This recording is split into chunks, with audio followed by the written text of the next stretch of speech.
What you subsidize, you get more of.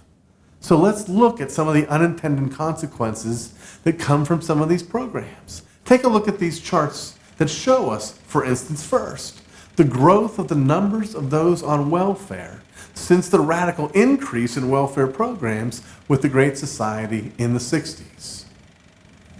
We've got another chart that shows at the same time, and this hits even closer to home, that much less abstract, the growth of the number of unwed mothers and the breakdown of families on welfare. Finally, the third chart shows us the growth of the whole of the welfare class. Understand that this growth creates an ever-increasing load on those members of society who are producing. Now, Christians are supposed to have a concern for the poor. And it might seem like what we're saying is pushing against that. But the reality is we're not. Do Christians have a concern for the poor? Isn't it right for us to help people no matter what the source is? See, that's the problem. God has called us to help people. But he's established those sources by which people will actually be helped. And the state's not one of them. We want to help people, which is why God calls individuals and calls the church to do this, and doesn't call the state to do it. But you might be wondering, now wait a minute, all these people, all this money we're spending at the state level to care for people, surely you're not saying the church can pick up that entire burden. We just don't have the resources for that. Well, that's right.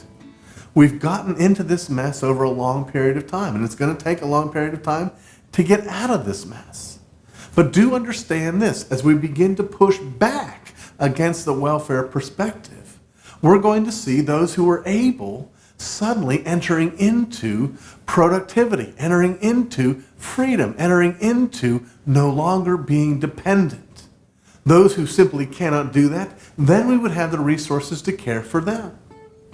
Remember this. Government-sponsored welfare is not just bad for the economy in an abstract, grand way, though it is. It's not just bad in that it's taking money from productive people and giving it to others, though that's bad. The real horror of the government welfare system is that it's bad for those who receive it, those who are dependent on it. You don't have to trust me. Visit the poorer sections of town. Visit government housing. And you will see there second and third generations, people born into dependency upon the state, who will live their whole lives in dependency on the state, and who will raise children who are dependent upon the state. That's just wrong.